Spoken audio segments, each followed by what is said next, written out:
Good morning, ladies and gentlemen, and thank you very much for coming. Thank you also to the organisers for inviting me to this splendid and most interesting forum. It's been a great pleasure to be here the last 2 days. We're all used to the idea of property. I own this suit. I own my mobile phone. I own the books that are on the shelves at home. The idea of property is something that is both encoded in law and also seems almost instinctive to us. But I want to start with a thought experiment. I would like you to imagine the following situation. You're walking down the street and someone drives up the street and parks their car and gets out. They're a complete stranger, and you walk over to them and say, "Please, will you give me the keys to your car?" Now, if you were to do that, you would probably be very surprised if they actually gave you the keys to their car. They might well be shocked, they might be frightened, they might say something very, very rude indeed.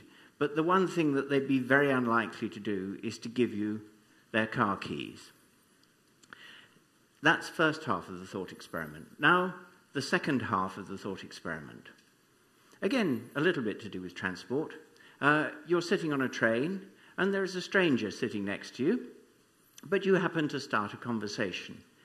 And you say to the stranger, "Give me your most interesting idea." And that stranger starts to tell you their most interesting idea. And indeed, they tell you what seems to them their most interesting idea in so much detail that after a little while you wonder if you should get off at the next station and get on the next train, just in order to avoid them telling you too much about their idea. Now, we have a legal fiction, and that legal fiction is the idea of intellectual property, the idea that information can be owned. But the little thought experiment that I just described to you illustrates that physical property, the motor car and the keys to it, is very different in our perception to information property. Indeed, all of us here, all of you, I'm sure, are very clever and creative people. Indeed, I can see it just looking at you. And when you've had an idea, the very first thing after you've had that idea that comes to you is, I must tell somebody about this. It's just as instinctive as the idea is instinctive that I own my own mobile phone. But I don't give my phone away. I spent money on this telephone. I do give my ideas away. And we all have this instinct to give our ideas away. And indeed, if we work for a company, that company has to put active rules in place to prevent its employees from discussing the ideas they have with anybody who happens to come along. So our attitude to physical property and our attitude to intellectual property are instinctively completely opposed to each other. And I'd like to propose a difference. The difference is actually based in physics. It's to do with something is a conserved property or not. By conservation, I mean things like the conservation of mass, the conservation of energy. And our idea of property as it extends to the motor car and asking for the keys to the motor car from a stranger, that's to do with the conserved property of mass. The car is made of real physical stuff, and the idea of owning real physical stuff makes a certain amount of sense. The idea of asking somebody for an idea, for them to tell you an idea, the information is not conserved. If they tell you the idea, they still have the idea themselves. If you download the PDF file of my talk that I've just started to give, that PDF file will still be available for anybody else in the room to download. Now, information, when I say information is not a conserved property, I'd better be scientifically very accurate here. That's not strictly true. If you look at quantum mechanics, then there's a thing called the Liouville theorem, which actually says that information is conserved in just the same way that mass and energy are conserved. But this is not something that impinges upon us in everyday life. It's only significant if we're talking about Hawking radiation at the event horizon of a black hole and things like that. The idea that information is a conserved property like mass and energy are conserved is important in physics, but it doesn't have an everyday bearing on us. If you in your motor car exceed the speed limit and you're arrested by a policeman and you go to court, if you try and argue in court that the speed that the policeman measured is not the correct speed because he's failed to allow for the Lorentz transform in special relativity and the ratio between your speed and the speed of light, the court is unlikely to accept that as an argument. It's literally true, and it literally means that the speed presented is possibly not accurate by some tiny, tiny percentage. But legally, it is of no significance. Practically, it is of no significance. Similarly, the fact that information is actually a conserved property is no significance in everyday life. When a teenager takes the memory stick of a friend and puts on that memory stick a gigabyte of MP3 files of music, and their friend then takes that music away, the teenager who gave the music away still has the music. Now, those two teenagers have almost certainly contravened the law in the country in which they live, but they do so without any real feeling of guilt because they know that information in this context is not conserved. And also they know, to be honest, that they are very unlikely to be prosecuted for this contravention of the law. Very occasionally, a big company with lots of music like Sony or whoever will prosecute some hapless teenager for uploading lots of MP3 files, but that is the rarity. It's not the everyday event. And the ownership of music in terms of copyright is not something that people these days take an awful lot of notice of. This may be something to regret, or it may be something that's actually led to an increase in creativity, and we can debate that, but it is practically the case. So, what I want to talk about is the idea, the legal fiction of intellectual property. It's not something that corresponds to anything in the physical world. Legal fictions are useful things and often very important. Money is another example of a legal fiction. Money only means something because we all have the convention that it means something. It doesn't correspond to anything in physical reality in the same way that a kilogram of iron is a kilogram of iron.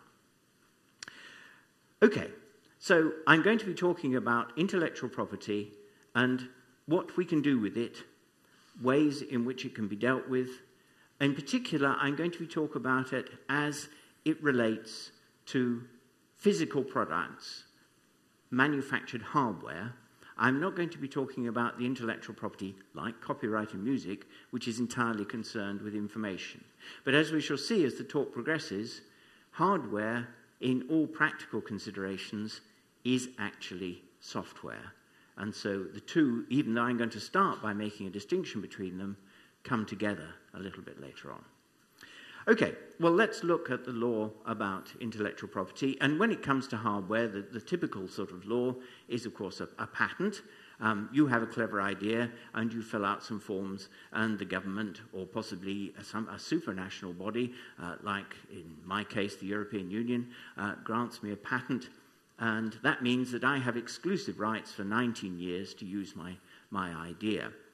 And this works because not only have I been given a monopoly on my idea by the force of law, but also I've had to reveal my idea to everybody in order to get that monopoly. The patent contains, or should contain, the details of how to construct the machine, let us say it is, that I've just invented. And so what you're doing is you're giving your idea to the world in the future, in this case 19 years in the future, the duration of a patent, in return for being given a piece of a monopoly on it. Now, that seems maybe to offer me some protection so that people won't copy my idea and exploit it when I've gone to all the trouble of working it out in the first place. But of course, a patent is only a certain amount of use. In particular, it's pretty useless if someone chooses to infringe the patent, if someone copies my idea, unless I can afford lawyers to defend my patent. Now, if I'm just one little person with a modest salary who has a good idea, and my patent is infringed by a great corporation who can afford very, very expensive lawyers, the chances of my actually being able to defend my patent in court are very, very small. So the patent, which seems useful to me in protecting me, may not in practice be all that useful if I'm just a little person. On the other hand, if I'm that big company and I have a patent and I have all those lawyers available to me, then sure, I can defend my patent in court and I can fight people who choose to infringe my patent. But given that slight asymmetry between the little person and the big person, it may actually be better just to keep things secret. If you don't tell anybody, they don't know how it works. Of course, they don't know how it works, that is, until you actually sell your product. Now, that may actually be 2 years or 3 years after you first thought of the idea. So you've had the secret for a while, and during that time, you've been able to put a lot of development work in, so you are ahead of the competition because of that time you spent. But nonetheless, of course, as soon as your product is out in the market, your rivals, your competition, may take your product, take it apart, figure out how it works, and reverse engineer it. And if all you did was to keep it secret, you've gained some time on them, but nonetheless, they can try to catch you up. And what this puts you in is a loop. You have continually to be innovating in order to stay ahead of the competition, keeping your secrets, and then revealing your secrets every time you sell your product. And what the patent tries to do is to take you out of that loop and actually allow you to exploit your idea with, nominally at least, the protection of the law. Now, there's another problem with this, all of this approach to having ideas, and that is that from the very beginning, it's inherently adversarial. It's implicitly adversarial. It assumes you're going to get into some sort of fight. And, okay, maybe you are. Maybe the world is a bit like that, and certainly people are not all well-intentioned and kind and honest, and so sometimes fights, regrettably, are inevitable.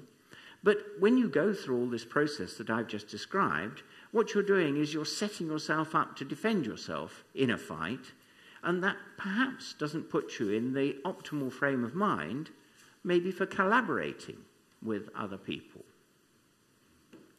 Okay, now I mentioned that one way to protect yourself rather than having a patent is just to keep things secret.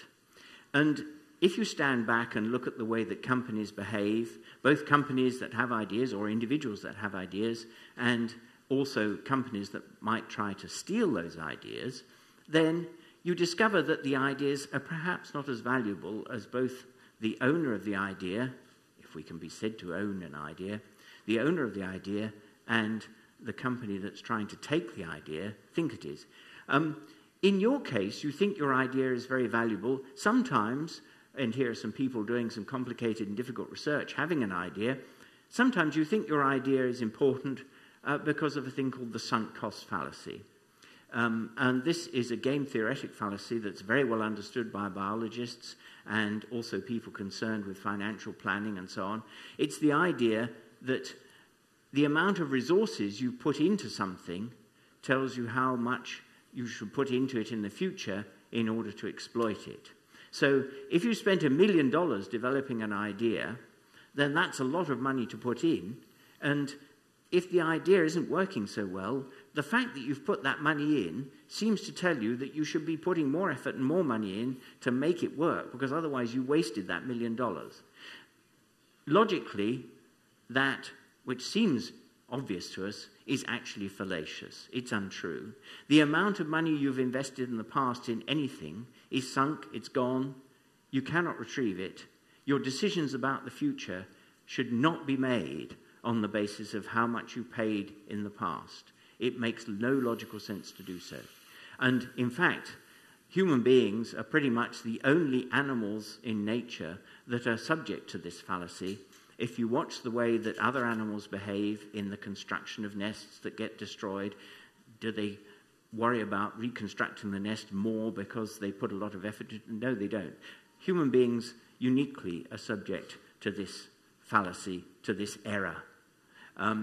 So you think your idea is important and valuable because you put a lot of effort into it. No, it's either valuable or it's not. The amount of effort you put in doesn't tell you how valuable your idea is.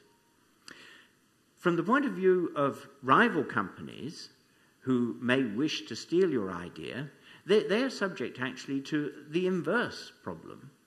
Often a company, when it looks at somebody else's idea, will engage in the following thought. Oh, we didn't think of that, it can't be a very good idea because we're a really good company and we have all the best ideas.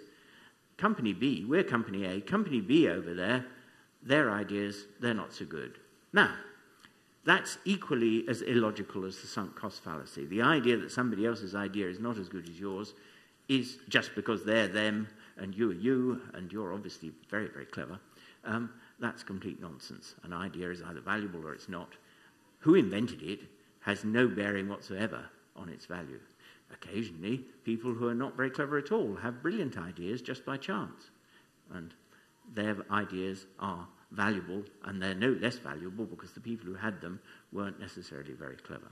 So this idea that secrets are valuable actually has various asymmetries associated with it, which mean that people don't often look at them in a strictly logical and rational way. Okay, well, instead of all this patenting and trying to keep things secret or trying to keep things protected by the law, what I really want to talk about is giving it all away. When you have an idea, why not just put a blog post up online describing that idea and let everybody see it? Now, you might think, well, if we do that, we'll never make any money because everybody will be able to use our idea. We won't have it for, well, yes, you will have it for yourselves, but you'll be in competition with 100 other people. And this is what I did, and not uniquely, we'll see some other examples in a minute, with what's called the RepRap project, which I started, which was a project to make a self-copying 3D printer. And there's a picture of one of the many RepRap machines on the right there. That's a design done by a guy called Joe Prusa in the Czech Republic. And in fact, that 3D printer, that RepRap, is the single biggest selling, most widely distributed 3D printer in the world. That's the Prusa i3. And the first question you might ask is, well, hang on, never mind whether you've given the idea away or not about how to make this machine and make it, in this case, print itself. That's the big thing about RepRap, it's a 3D printer that prints copies of itself. How do you go about giving away a piece of hardware anyway? Well, here's the point where hardware turns into software. Of course, hardware is really just the designs, the documentation, the firmware in its microcontroller or whatever it might be. It's a series of ones and zeros, ultimately. So the fact that we're talking about a physical object doesn't mean that everything that's important about it is not data. Everything that's important about every engineering product these days is files on a computer. In other words, it's software. Just in the same way, that software defines the object that your machine is, in just the same way as your DNA is the information that defines, in conjunction with how you grew and interact with your environment, defines how you are. Now, in the case of RepRap, I made this fully open source. I gave it all away, all the data away, under a license called the GPL, which is short for the GNU General Public License. And this is a license. It was originally created by an American called Richard Stallman. And this license does two things. It says, you can have all the data for my machine. You can do whatever you like with it. You can make my machine, you can sell it, you can modify it, but if you modify it, you have to give your modifications away under that license or a compatible one. Now, what this achieves in the case of the 3D printer is that it obliges people, if they choose to take the machine and to manufacture it and to sell it, as Joe Prusa indeed did. I didn't know him when he started creating these machines, using my design. He's made lots of improvements, and under the license, he is obliged, and he does, to give those improvements to the world as well. So this ensures that everything that gets done by way of improving the idea is also given back to everybody else. Finally, this might seem to be a bit of a special case. I mentioned that the RepRap 3D printer is a printer that prints itself. And it's unique in that respect. It's humanity's only current piece of engineering technology that is self-copying for general purpose use. There are other self-copying machines which have been put together as an intellectual exercise, but RepRap is the only one that's actually out there doing useful stuff in the world. It doesn't just manufacture itself, it manufactures many other things, little plastic boxes for putting push buttons in, all sorts of things. So maybe you might think, well, the patent idea makes little sense if you've got a machine that copies itself. I mean, think about it. You've made a machine, it's going to copy itself, and you say, I want a patent on this machine. I want to stop everybody doing with the machine the one thing it was designed to do. It's designed to make itself. Don't make it copy itself. That's crazy. And in fact, that's one of the reasons why I chose to make it open source, because the idea of patenting something that copies itself doesn't make an awful lot of sense. Or at least it will involve you in a great deal of difficulties and disputes, because it's so easy to make copies of the thing that by patent you're not supposed to copy. Anyway, let's carry on with the RepRap machine, but we'll look at some other things that are not self-replicating in a minute and see if this idea makes sense for them. Now, RepRap has been a modest commercial success. There are a number of companies. There's Lulzbot in the United States, who have a turnover of $10 million a year. They make RepRap machines. There's Prusa Research, who made the machine that I just showed you, Joe Prusa's company in the Czech Republic. Their turnover is $25 million per year. And in fact, what you see on the screen here is a RepRap farm. This is a whole bunch of RepRap machines in Joe Prusa's workshop, all busy making more RepRap machines. The machine is self-reproducing. He just runs the machine, takes the products and sells them to people. And if he needs to expand production, instead of selling some machines to people, he puts more of them on shelves, and suddenly he can increase his rate of production. It's a very interesting way to proceed in commercial business. And there's also a company called Ultimaker, whose machines are not actually self-replicating, but they're based on RepRap technology. They have a turnover of $40 million per year. And they also release all their designs and so on under an open source license. But they're beginning to talk about possibly not being completely open source. They've taken a whole load of ideas that are open source. They've incorporated them in the machines. They've also done some develops themselves. And they're now talking about maybe not making those developments public. And there are some problems with this, which we shall have a look at. We'll look at those in a little minute. But maybe self-replication is special. As I say, this is the only self-replicating manufacturing machine available in the world. There are many different designs, but they're all based on the same idea.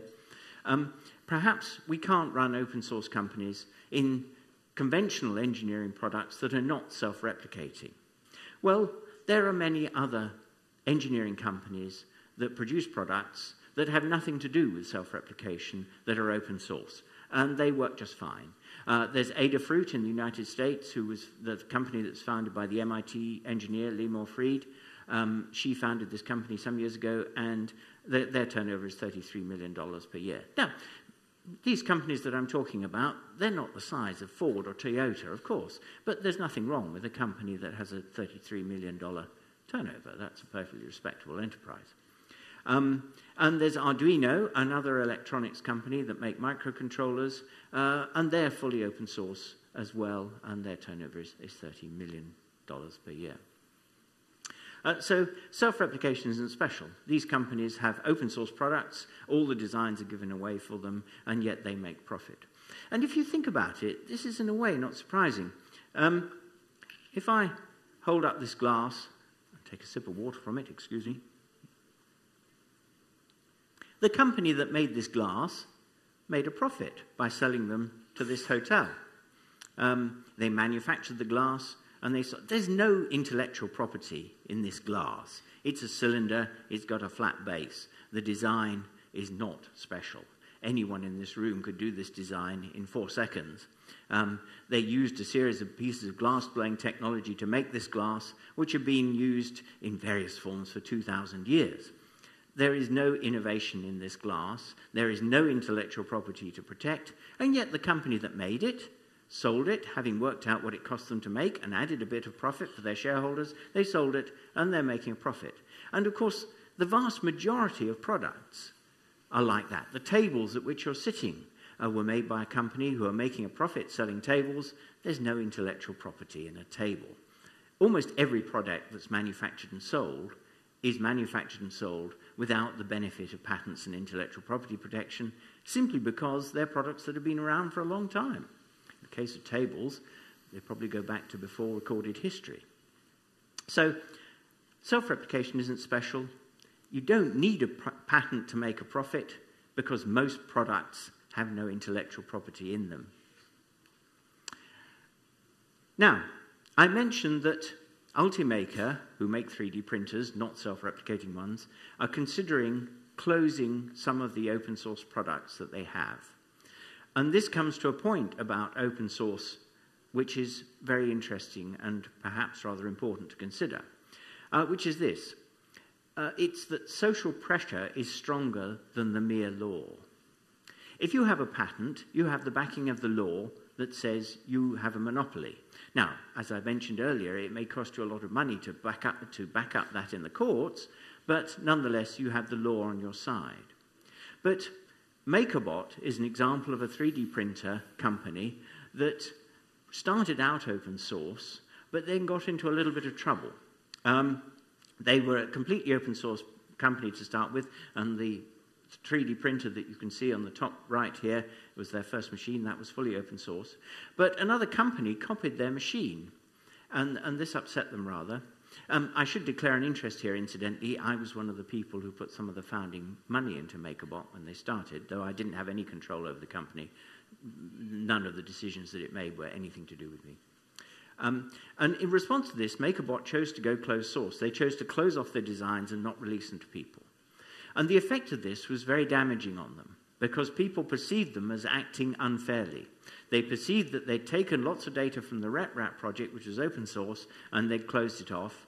And as a result, even though they had not technically moved outside what was legally allowed, they were within the law, nonetheless, the social pressure and the fact that they got so much bad publicity was not so good for the company, and it did them a lot of damage. And this is an important point to remember.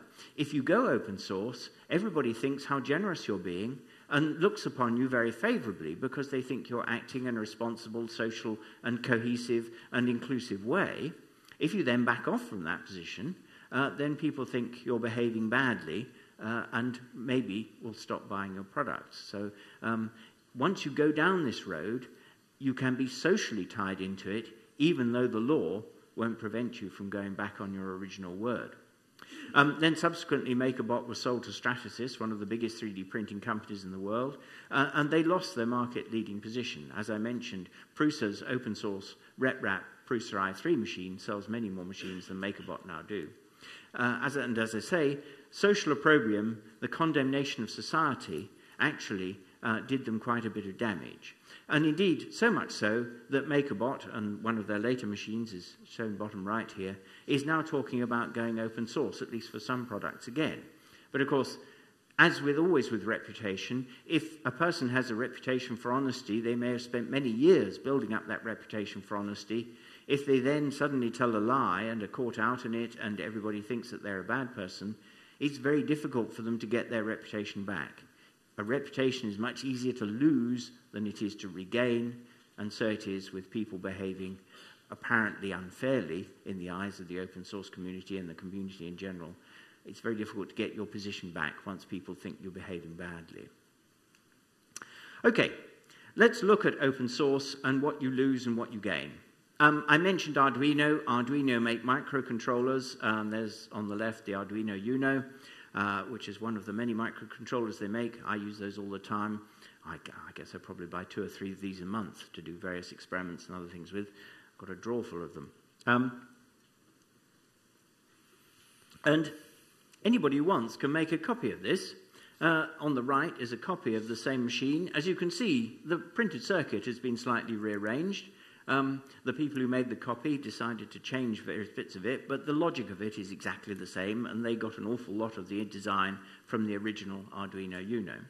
Now, you'll notice that the one on the right doesn't have the word Arduino on it anywhere, and this is the model that Arduino use. They open source and release all their files for everybody to copy, but you're not allowed to copy the Arduino name. If you want to use the Arduino name, you have to pay them a royalty every year. I think it's something like $5,000, though that was when I looked a few years ago. I may be mistaken in that now. And that's how Arduino make money, or one of the ways they make money. They also just manufacture the boards and sell them to people. They have a licensing arrangement whereby they use their name and their brand in order to make the money, but they're perfectly happy to give their designs away. But, of course, you do lose the part of the market that is taken by the people who made the board on the right. You're only selling the ones on the left, and the people on the right haven't even paid you for using the word Arduino, because the word Arduino doesn't appear anywhere on that board on the right. And what the people who've made that board on the right have done is perfectly legitimate, perfectly allowed by the license. They've done nothing wrong. So maybe you're missing out on some money from your product because other people are now selling it. But you gain something. The first thing, obviously, you gain is you haven't patented it, you haven't registered the design, you haven't copyrighted stuff, so you've not engaged in any patent or legal costs. You haven't had to sit around talking with lawyers and framing patents. You can get on with some actual engineering, and that's saved you some money. You've also, because you've given the thing away, have almost no need for confidentiality.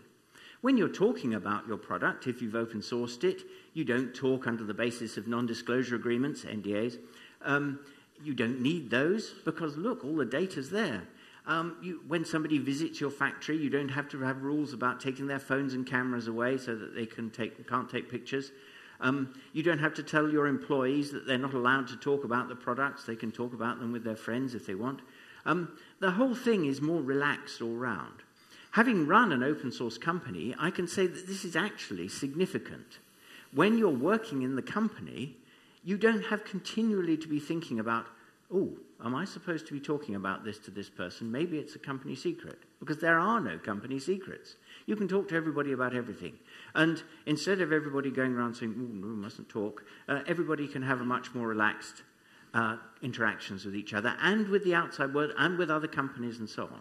And this is actually a quite important plus, which you shouldn't undervalue. Perhaps most importantly, the thing you gain, if people are interested in your open source product, is people working for you for nothing. On the left is a tiny section of all of the hundreds of RepRap designs for 3D printers there are. I just took a little snapshot of part of the screen, and there are pages of these things. And these are all machines that have been developed not by me, and I started the project and gave the initial data away, but by other people, other engineers, and not people are not engineers. One of the greatest contributors to the RepRap project is a fireman, works in New Zealand. He's not an engineer at all. He's a brilliantly good amateur engineer, but he's not a professional. People contribute designs. Now, because you've given the thing away, you can use those designs yourself when you create a new machine. On the right is a RepRap machine that I designed, and I took a lot of everybody else's ideas and put them back into my new design. You get all those people working for you for nothing. You also get free customer support. Because lots of people are working on your product and engineering it around the world, they can have forums. Don't bother to read what it says here. That's not supposed to be readable. That's just a list, a tiny list of all the RepRap support. And again, there are pages and pages of this that people are running on RepRap forums all the time, answering each other's questions. I don't have to answer questions about how to build my machine. When people buy a machine, they don't come to me to say, how do they fix it? Other people do that for free. So you get free customer support, another valuable resource that you don't get if you keep everything in-house. Finally, in the last minute or so, I'd like to introduce an idea on intellectual property that governments could implement, and they could do it for free. In other words, they wouldn't be constrained about this, and which I think would be a very helpful idea in the whole intellectual property sphere. The picture bottom right, incidentally, is of the world's very first steam engine, which was designed by Hero of Alexander over 2,000 years ago. So that's certainly not patented. It's very old technology. the idea I'd like to talk to you about is something I've called free patents. And free patents have a number of interesting characteristics. The first thing is that infringement of the patent is literally, physically impossible. People cannot, as it were, break the law and copy your free patented idea, as we'll see in a minute. From the point of view of the government, which would grant the free patent, they would get more tax revenue than they would with a conventional patent. It also means, from the point of view of the world, not from your point of view necessarily, but from the point of view of the world, your idea will achieve a bigger market. Some of that market will be supplied by you, some by others, as we'll see in a minute, but the idea gets more rapidly out there. And this free patent idea could be introduced by any nation state that wanted to, with no World Trade Organization TRIPS problems. There are no contractual and international treaty obligations that would prevent this idea being introduced unilaterally by any government in the world. And it also gives the inventor of the idea an advantage that a conventional patent gives. And the way it works is you keep patent law exactly the same as it is, except you add a single checkbox on the patent application form. It says free patent, tick here. And then, if somebody invents something and they choose not to tick that box, they get their patent just as now, with all the legal protections. Everything stays just the same. But if they do check that box, if you patent something and say, I want to make my patent a free patent, then no longer protected. Anyone can make and sell the technology, and you don't get any royalties from those people when they do. But the thing that the government gives you is you pay no tax. Everybody else working with your invention pays tax on their sales. You don't. And there's your advantage as the inventor, the no tax advantage. But all those other people making your idea, if it's a good one, do get to pay tax. And that's, in fact, how the government gets their greater income from your idea. Everybody using your idea was almost certainly going to exploit it far more than you can expand your company. But you still get your advantage, in this case, of not paying any tax on your idea. Anyway, that's just something to consideration, something that governments might like to consider, and something that might allow innovation to open out. That's pretty much all I have to say. Thank you very much indeed. 예, 감사합니다. 네.